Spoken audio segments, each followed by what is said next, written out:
A while back, I was looking for something new to play, so I decided to try out the Resident Evil 4 demo. It was my first time playing a Resident Evil game, and I enjoyed it so much that I planned to buy the full version. But before jumping into it, I figured it would be best to start from the very beginning and slowly make my way through the entire franchise. As of now, I've played Resident Evil 1, 0, the 2 remake, and the 3 remake. I've had fun with each game, especially the 2 remake, and I definitely consider myself a fan of the franchise. But it wasn't until I played Code Veronica that I can honestly say I became fully obsessed with Resident Evil. So in this video, I want to go over my experience with Code Veronica, what made it stand out to me, what separates it from the previous games, and towards the end, I'll talk about some issues I had and what I'd like to see improved in the rumored remake, which I'm really looking forward to. I might be all over the place, so bear with me, but I'll make sure to include timestamps down below, and I'll put on screen the exact things I'll be talking about. And just a heads up, there's going to be spoilers for every game I played up until now. Let's start off with my prior expectations.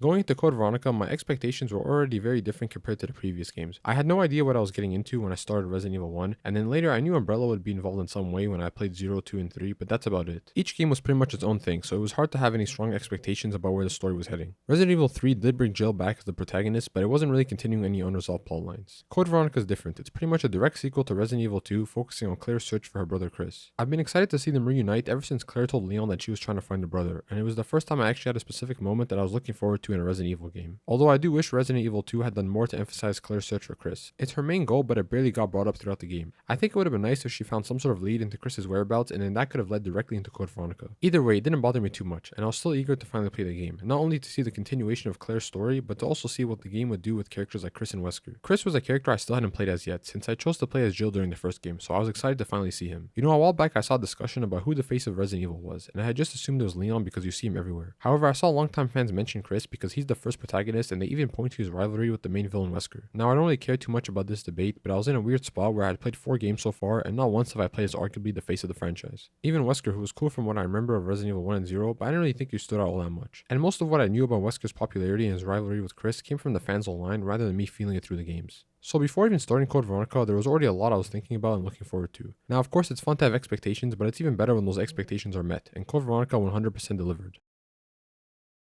Now let's actually talk about the game, and I want to start off with Claire and specifically her relationship with Steve. So far, Claire is my favorite character in the series. All of the main characters are likable, but what makes Claire stand out is that her storylines consistently get the most emotion out of me. I thought she was really cool in Resident Evil 2 and had a great storyline focused on protecting Sherry, where she acts like an older sister, or you could even say a mother. That same kindness and determination to protect others carries into Code Veronica through her search for Chris. It was cool seeing what Claire was willing to go through to find him. What I really liked is that even after the two finally reunited, Claire was still willing to put herself at risk to save Steve. She had just met him that same day, but she still refused to leave him behind even when she finally had the chance to escape. I also liked how Chris didn't have a problem with that. It's a nice moment where the siblings are on the same page in contrast to the villains Alexia and Alfred and their weird relationship, to put it lightly. With that in mind, I think it's important to talk about Steve himself. After finishing Code Veronica, I saw that people really dislike Steve, and while I don't completely feel that way, I can understand why. The very first note that I wrote down was that Steve was my least favorite side character out of all the games I'd played so far. He starts off as annoying and mean, but I was still interested in the character and his role going forward. And yeah, he was pretty pathetic, but I felt like that was understandable given the conditions he found himself in. You know, being taken as a prisoner for something he wasn't even a part of. I usually get annoyed when a character is portrayed as something that they don't live up to, like for example being framed as a cool badass when they clearly aren't. But Steve was never really presented that way. He always felt like he was a step behind Claire, so I couldn't really be too mad at how he was early on. Now, that doesn't mean I like Steve, it just means I could tolerate him in the beginning. But over time, you start to change and respect Claire, and the interactions between them were genuinely nice to watch. He really grew on me over the course of the game, mostly by coming in clutch and saving Claire a bunch of times, with her returning the favor just as often. What I like about Steve's growth is that it kind of just happens naturally over time. It's not like Claire was going out of her way to change him, she was just being herself and that was enough. In the end, it was cool to see them on good terms and working together, and by the time we got to the Antarctic section, I was fully rooting for both characters to escape and have a happy ending. This is where the relationship was at its strongest and the most I had been invested in them all game. But it was also the part where I started to worry that something bad was going to happen, like Steve possibly dying. This entire final sequence of the Antarctic section was my favorite part of the story. You have Claire fighting Alexia and Alfred's father, Alexander Ashford or Nosferatu, all while Steve is barely hanging on nearby. After defeating him, it looked like Claire and Steve were finally going to escape until Alexia showed up out of nowhere and showcased their powers for the first time by completely destroying them. The tension here was at an all-time high, and it was such a great moment going from a sense of dread to victory, back to dread, and then finally transitioning to Chris. It was the most fun I had within a 1 hour time frame, and it was at this point where Code Veronica really became a favorite of mine. Eventually you find out that Claire and Steve were both captured by Alexia, which I thought was actually a good thing since it meant they were still alive. Earlier I mentioned that I had a feeling Steve was going to die, but it seemed like the window for that to happen had passed, and now I was excited to see Claire save him. The last thing I was expecting was for him to turn into a monster and try to kill her. You know, I thought for sure that if Steve was to die, it would be something where he sacrifices his life to save Claire, or just tries to do something heroic. I didn't think he would turn into a monster and it would be so gruesome and unavoidable, and worst of all, it happened right in front of Claire. It was a good reminder that I'm actually playing a horror game. Honestly, I believe it might be the best moment, not just in Code Veronica, but out of all the Resident Evil games I've played so far. I just feel like Code Veronica ramped up the emotions in the way that the previous games had not. What happened to Steve was shocking, considering at this point I haven't seen a main character or I guess playable character die in these games. In Resident Evil 1, I actually did let Barry die during my playthrough, which I felt bad about like 2 minutes later, but I know he's still alive in the canon timeline and I think he actually shows up in the later games. Also, he wasn't playable and he was kind of a villain throughout the game until the end. So other than Barry, depending on your playthrough, everyone did survive the first game. And then in Resident Evil 0, you had Rebecca and Billy surviving at a happy ending, and then the same thing happened in 2 and 3 where Leon, Claire, Sherry, Jill, and Carlos all survived as well. So yeah, Steve's death just really caught me off guard, especially in the way that it happened. Like I said, Claire's my favorite character, and although it sucks to see her go through sad and tragic moments like Steve's death, those moments actually make me like her even more. It's something she has to overcome, and it's admirable that she's able to keep moving forward despite losing people who are important to her. And then finally, it was great to see Steve regain some sort of consciousness and protect Claire in the farewell scene. As much as I enjoy tragic moments, because I believe it almost always elevates the characters in the story, I still want a happy ending. It was nice to see one last interaction between the two, and maybe even something that would lead to a future game, with how Wesker spoke about Steve possibly being revived at the end. Although I heard Capcom didn't actually follow up on this. I'll go back to Claire and Steve at the end when I talk about some issues I had and what I'd like to see in a remake, but for now let's move on to some other characters like Chris and Wesker.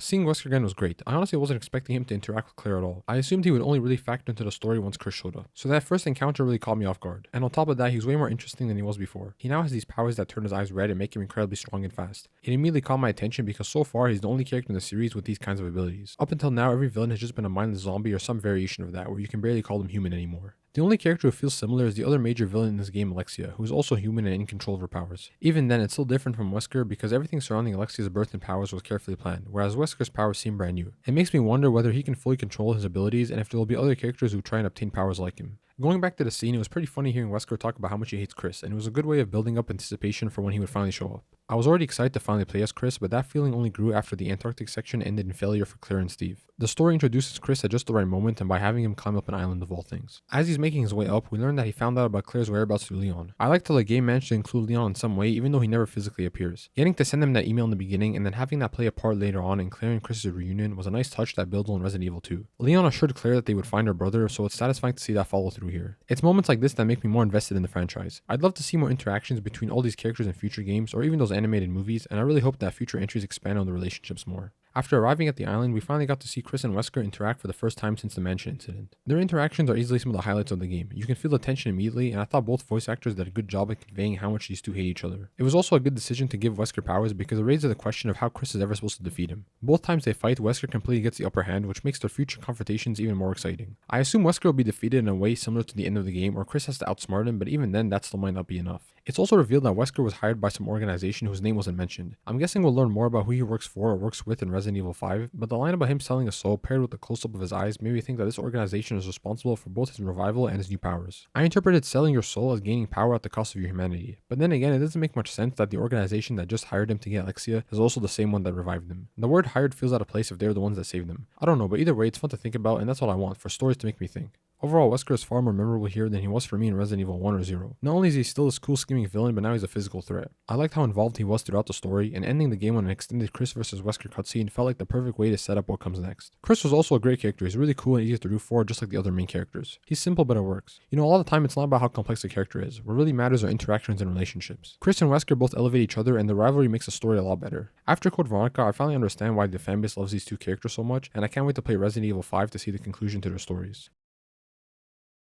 So like I said, Wesker was great, but I really believe the entire cast of villains in Code Veronica was amazing and the best in this series up until now. There are many different types of villains and all of them felt important in their own way. I already spoke about Wesker, who's this cool mastermind that's always scheming in the background, but then there's someone like Alfred, who's very silly and annoying where you just want to punch him in the face, but he's also so over the top that it's kind of funny. He's not a character I like, and throughout the game I just wanted to see him get defeated, but he kept coming back and over time I grew to appreciate his role in the story. He's a very annoying and hateable villain, and that's a good thing. The reveal that he's obsessed with Alexia and has been dressing up as her the whole time was a great twist. You know, at first I thought he was evil for no real reason, which wouldn't necessarily have been a bad thing, but the twist added a lot more intrigue to the character. It made me start questioning things like whether Alexia had died a long time ago or if she even existed in the first place. Not only was it a very memorable moment, but it also got me far more invested in the Ashford family and did a great job of setting up Alexia as the main villain, which I never would have guessed early on. I also had a lot of fun learning about the Ashford family lore and the meaning behind the name Code Veronica. There was the ominous video of Alexia and Alfred as kids, the puzzle that teaches you about the previous heads of the family, and the notes explaining Alexia's plan to stay asleep for 15 years and how she felt about her brother. It was all really interesting and fun to piece together. There's also their father, Alexander Ashford or Nosferatu, who Alexia and Alfred Ashford experimented on and locked up. One of my favorite moments in the game is this quick but really creepy segment where you hear him scream right beneath the save point room. I'd probably still say the Tyrant from Resident Evil 2, or I guess he's called Mr. X, is my favorite monster in the series, but Nosferatu is a close second. I love the lore behind how he became a monster, and I think he has one of the best designs, introductions, and fights so far. Fighting him with a sniper while dealing with his poison abilities was really fun, and I remember being genuinely nervous during that section because I hadn't saved recently. Another part that really stood out to me was the Ashford mansion with that huge doll, which I initially thought was a doll of the original Veronica. After finishing the game, I found out it's more so something that Alfred made due to his obsession with Alexia. I really like the whole gothic horror vibe of that section. It kind of reminds me of the stuff I've heard about Resident Evil 8 and some of the screenshots I've seen. It's a nice change up from the usual Umbrella stuff with the evil scientists and the shady companies. Of course, everything is still connected to Umbrella in some way, but the scenes of Alfred and Alexia felt more independent. Those two were acting on their own, and that made them feel just as powerful and important as anything we've seen in the previous games. Because of that, it made it even cooler when their story finally collided with Wesker's. His fight against Alexia is one of my favorite moments in the game, and in general, villains fighting each other is one of my favorite tropes, and I wish it happened more often in stories. Not only is the fight just really damn cool, it also does a good job of hyping up Alexia as the main villain rather than having her being overshadowed by Wesker. Also, it was pretty funny because I thought for a moment that Wesker and Chris were going to reluctantly team up to fight her, which would have been cool to see, but instead Wesker just leaves Chris to fight on his own.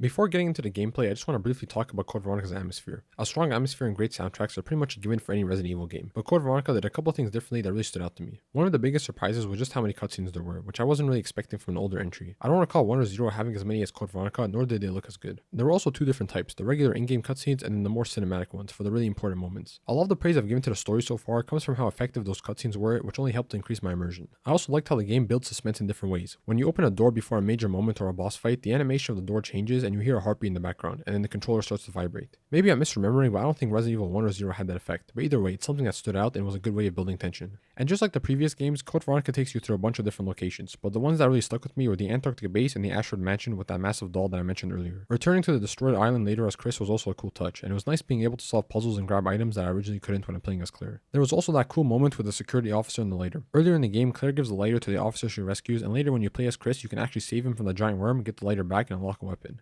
Unfortunately, I realized this way too late, so by the time I killed the giant worm, the officer was already dead, and I ended up reloading my save right before the fight started to keep my ammo. Even though I didn't fully experience the moment the way it was intended, I still really like it when games let you influence small outcomes like that. It kinda reminds me of Resident Evil 1 where you can choose whether or not to give Barry his gun back. I wish Resident Evil 0 and the 2 and 3 remakes had moments like that, and I hope future entries lean more into giving us different outcomes. So far, it's only been the first game that has done it in a meaningful way, and then Code Veronica did it to a lesser degree. Gameplay wise, Code Veronica didn't feel hugely different from Resident Evil 1 or 0, which is fine because I enjoyed both of those games a lot. I'm learning that I'm actually a huge fan of survival horror, which I never would have guessed before trying out Resident Evil. I really like the resource managing and puzzle solving aspect of these games. Although at first I thought I wasn't going to like Code Veronica because you have to use tank controls, which was pretty annoying, but after an hour I adjusted and it really wasn't all that bad. One thing I did miss though was the mechanic where you control 2 characters at the same time. That was one of my favorite parts of Resident Evil 0, and Code Veronica felt like the perfect place to bring it back with Chris and Claire. I'm not really sure why they never brought back that mechanic in the later games. When it comes to the boss fights though, I'm pretty mixed. They weren't terrible, but I also didn't think they were that good. Most of the fights just felt annoying, but I will say sometimes it's hard for me to tell whether I'm struggling because the boss is poorly designed or because the fights are just genuinely difficult. In Code Veronica, I lean more towards the first one, where I feel like the bosses were poorly designed, but I'm really not too sure, and this is more so just me talking about my experience with the game rather than a technical analysis. Let's use the giant spider in the Antarctic base as the first example. At first I hated that fight because the cutscene ends and the spider immediately jumps you, so you're near death already. The whole thing was really annoying until I realized I didn't actually have to fight the spider at all. I could just grab the jewel and run away. Once I realized that, the whole thing went from an annoying boss to not really a boss at all, which made it feel more like an awkward encounter rather than something memorable or fun. There's also the water monster, which was challenging, but honestly in the moment I didn't even know how I beat it. I just kept running around and shooting it, but half the time I had no idea if I was doing damage or not. In the end, the whole thing just felt like a waste of ammo. The tyrant fight on the ground was too simple. You just shoot it, walk back, then shoot it again, then walk back again. The cutscene and monster design were cool, but the fight itself wasn't very fun, and honestly I enjoyed the plane fight a lot more, where you have to use the boxes to knock them off. My least favorite fight was the Steve one, where you had to run away, and I'll talk more about that in the next section, but I'll just say it was very drawing going from that, which I found to be insanely difficult, to then Chris vs Alexia in the mansion, which was really easy. I do have to mention that I went back and played the second half of Code Veronica to get some footage for this video, and my experience with the boss fights was completely different this time. I fought the water monster and it was way easier than I remembered. I managed to beat it without wasting much ammo at all. I even found out you can just jump in the water and grab the emblem instead of fighting it. A lot of these sections feel much more manageable once you've already gone through them or you know what to do beforehand. But I believe what matters most is the initial playthrough, so I don't want to dismiss how frustrating they felt at the time. In general, I just felt very indifferent about most of the boss fights, and unfortunately that's also how I felt about the ones in Resident Evil 1 and 0. I find it to be a pretty drastic difference from the remakes, where those encounters usually end up being my favorite moments. They're tough, but they're also fun and cinematic in a way that really sticks with you. Honestly, it's always the regular monsters like the dogs or hunters, or even basic zombies that give me the most trouble and end up being more fun in the older entries. Although I did enjoy the 2 fights against Nosferatu and Alexia herself at the end. They felt challenging but still fair, and beating them was genuinely satisfying. It also helped that the lore behind the 2 villains was really interesting, which kept me engaged during the fights. Plus, getting to use a sniper was a nice surprise. And right before I move on to the next section, I just want to mention a couple smaller things that I enjoyed. I thought the dual wielding handguns were really fun to use, and it was also cool that there was a battle mode at the end with both first person and third person options. I also love how all these games have a mansion in them and then they end with a self-destruct sequence. It feels like a tradition at this point. I'm pretty sure all the games have done it, and I hope the future ones do it as well. The number one thing that I believe needs to be fixed in the remake is the Steve fight. It was honestly the only part of the game that I strongly disliked, and what makes it worse is that it comes right after what I think is possibly the best or most dramatic moment in the series so far. The issue wasn't even the idea of running away from Steve. I don't have a problem with the challenge itself, but the way the sequence was structured was incredibly frustrating. First I had to heal, then put the shotgun on the wall, unlock the passage, grab and store my ammo, go and do the puzzle, then try and run away from Steve and most likely fail, and then repeat over and over and over again. It took me so much longer than I needed to, and again, it was really the only part of the game that I really disliked. It would have been so much better if I could just restart the encounter with Steve instead of being forced to redo the entire sequence each time. Like I said earlier in the video, this is pretty much the first time we get to see an important character die, and that deserved a much more exciting battle. I think the game needed to do better here, and it's the most important thing that the remake has to fix. In hindsight, some things definitely worked in my favor without me realizing it. The plane fight against the tyrant never gave me trouble. I later found out that you can get soft locked if you don't have enough ammo, but thankfully I had plenty by that point. I also got lucky with the fire extinguisher since I kept it with me and was able to grab the magnum later when playing as Chris. But when it came to the Steve fight, I had no healing items left, which I can sort of accept as my fault, and I probably should have just kept some in the chest. But what I can't accept though is having to replay the entire sequence every time I failed. I eventually did beat Steve after many attempts. The trick of running behind him didn't work for me, so I just shot him with a grenade launcher and then backed up a little bit each time, and I think it took me about 25 grenades. That was actually my first idea, but I got stuck on attempting the trick I saw on YouTube, which wasn't working, so I ended up wasting even more time.